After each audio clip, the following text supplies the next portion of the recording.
let me express my deepest gratitude for the privilege of addressing this convention. Tonight is a particular honor for me because, let's face it, my presence on this stage is pretty unlikely. My father was a foreign student, born and raised in a small village in Kenya. He grew up herding goats, went to school in a tin roof shack. His father, my grandfather, was a cook, a domestic servant to the British. But my grandfather had larger dreams for his son. Through hard work and perseverance, my father got a scholarship to study in a magical place, America, that shone as a beacon of freedom and opportunity to so many who had come before. While studying here, my father met my mother. She was born in a town on the other side of the world, in Kansas.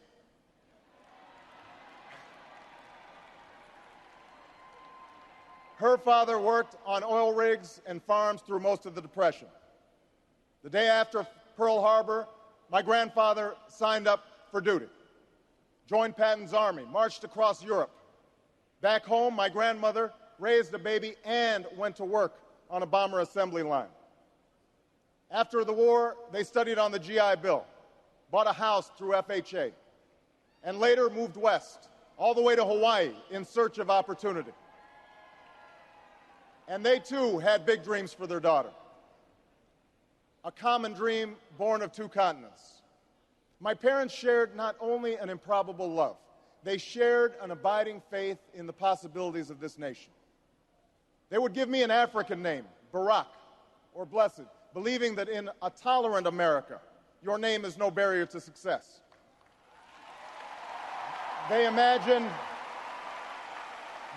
me going to the best schools in the land, even though they weren't rich, because in a generous America, you don't have to be rich to achieve your potential. They're both passed away now. And yet I know that on this night, they look down on me with great pride. They stand here, and I stand here today, grateful for the diversity of my heritage, aware that my parents' dreams live on in my two precious daughters. I stand here knowing that my story is part of the larger American story, that I owe a debt to all of those who came before me, and that in no other country on earth is my story even possible.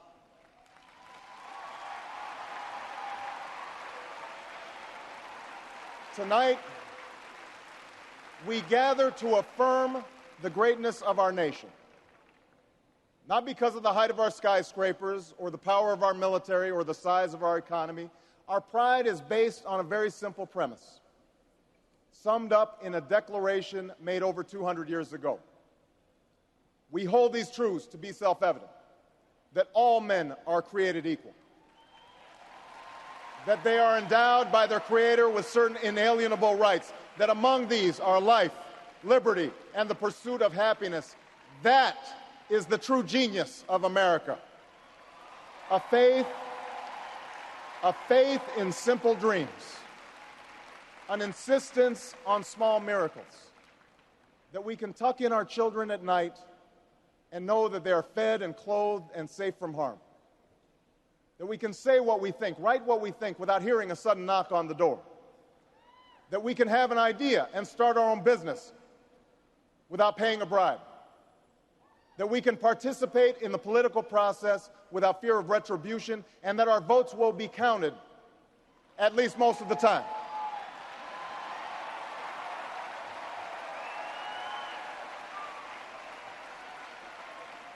This year, in this election, we are called to reaffirm our values and our commitments, to hold them against a hard reality, and see how we're measuring up to the legacy of our forebears and the promise of future generations. And fellow Americans, Democrats, Republicans, Independents, I say to you tonight, we have more work to do. More work to do for the workers I met in Galesburg, Illinois, who are losing their union jobs at the Maytag plant that's moving to Mexico, and now are having to compete with their own children for jobs that pay $7 an hour. More to do for the father that I met who was losing his job and choking back the tears, wondering how he would pay $4,500 a month for the drugs his son needs without the health benefits that he counted on. More to do for the young woman in East St. Louis, and thousands more like her, who has the grades, has the drive, has the will, but doesn't have the money to go to college.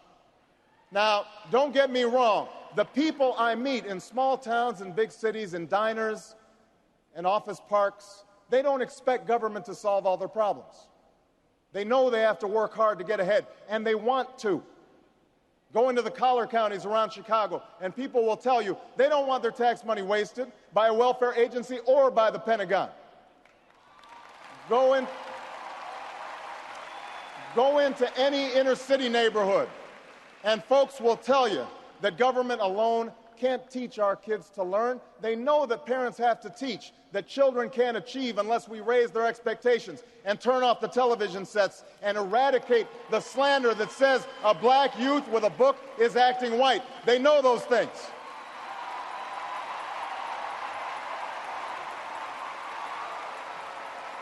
People don't expect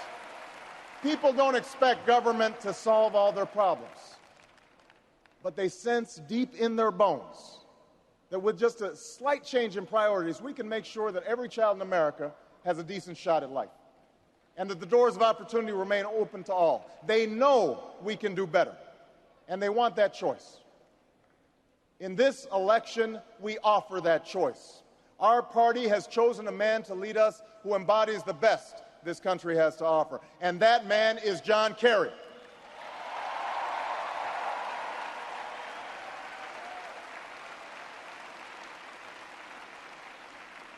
John Kerry understands the ideals of community, faith, and service because they've defined his life.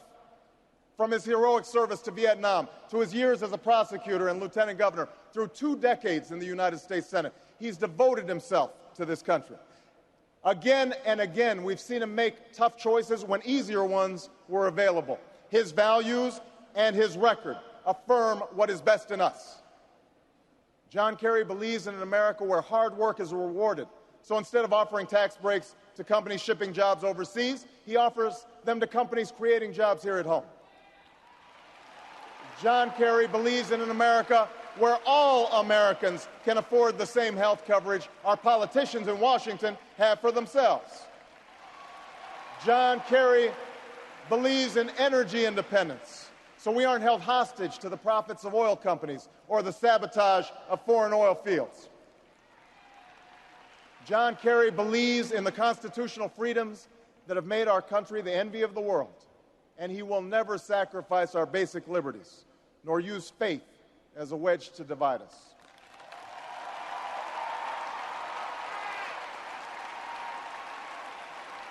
And John Kerry believes that in a dangerous world, war must be an option sometimes, but it should never be the first option. You know, a while back, I met a young man named Seamus in a VFW hall in East Moline, Illinois. He was a good-looking kid, 6'2", 6'3", clear-eyed with an easy smile. He told me he joined the Marines and was heading to Iraq the following week. And as I listened to him explain why he'd enlisted, the absolute faith he had in our country and its leaders, his devotion to duty and service, I thought, this young man was all that any of us might ever hope for in a child. But then I asked myself, are we serving Seamus as well as he's serving us? I thought of the 900 men and women, sons and daughters, husbands and wives, friends and neighbors who won't be returning to their own hometowns. I thought of the families I'd met who were struggling to get by without a loved one's full income, or whose loved ones had returned with a limb missing or nerves shattered, but still lacked long-term health benefits because they were reservists. When we send our young men and women into harm's way, we have a solemn obligation not to fudge the numbers or shade the truth about why they're going, to care for their families while they're gone, to tend to the soldiers upon their return, and to never, ever go to war without enough troops to win the war, secure the peace, and earn the respect of the world.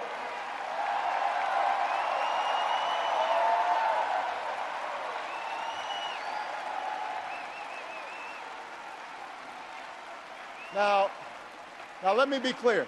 Let me be clear. We have real enemies in the world. These enemies must be found, they must be pursued, and they must be defeated.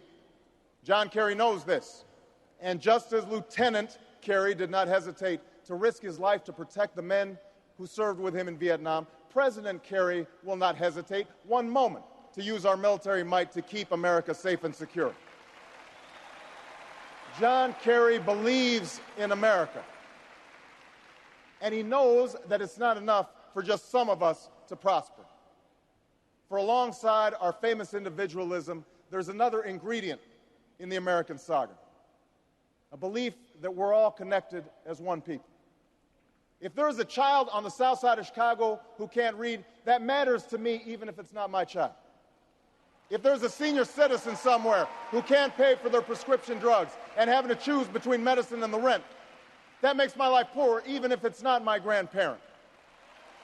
If there's an Arab American family being rounded up without benefit of an attorney or due process, that threatens my civil liberties.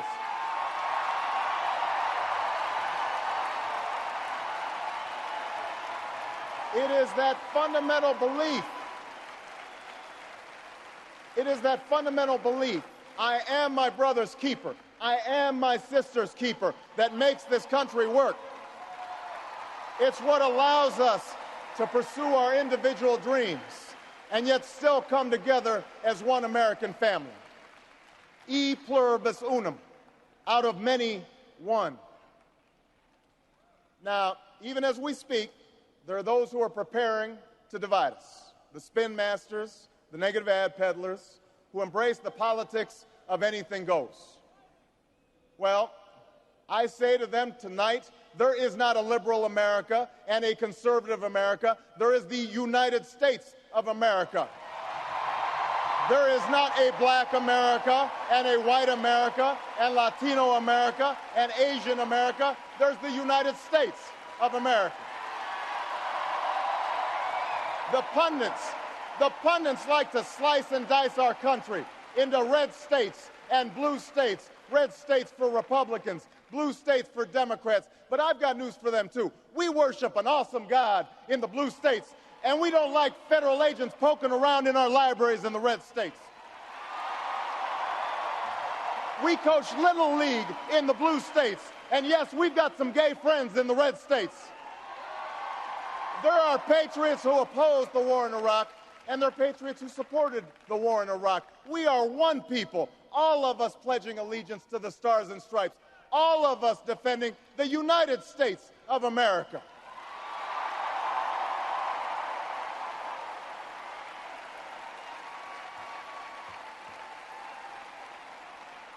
In the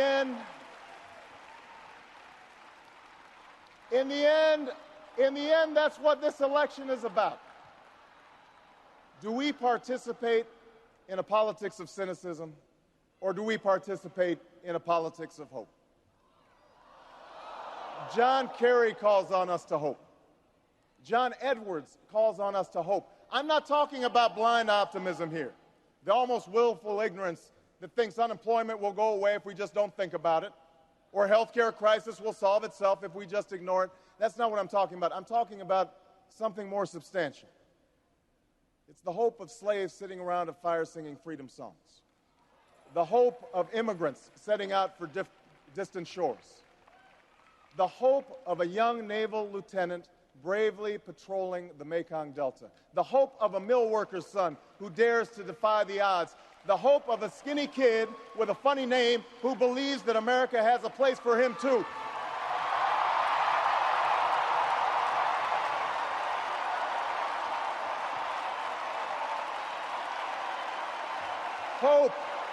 Hope in the face of difficulty, hope in the face of uncertainty, the audacity of hope. In the end, that is God's greatest gift to us, the bedrock of this nation, a belief in things not seen, a belief that there are better days ahead. I believe that we can give our middle class relief and provide working families with a road to opportunity. I believe we can provide jobs to the jobless, homes to the homeless, and reclaim young people in cities across America from violence and despair. I believe that we have a righteous wind at our backs, and that as we stand on the crossroads of history, we can make the right choices and meet the challenges that face us. America, tonight, if you feel the same energy that I do, if you feel the same urgency that I do, if you feel the same passion that I do, if you feel the same hopefulness that I do, if we do what we must do, then I have no doubt that all across the country, from Florida to Oregon, from Washington to Maine, the people will rise up in November, and John Kerry will be sworn in as president, and John Edwards will be sworn in as vice president, and this country will reclaim its promise, and out of this long political darkness, a brighter day will come. Thank you very much, everybody. God bless you. Thank you.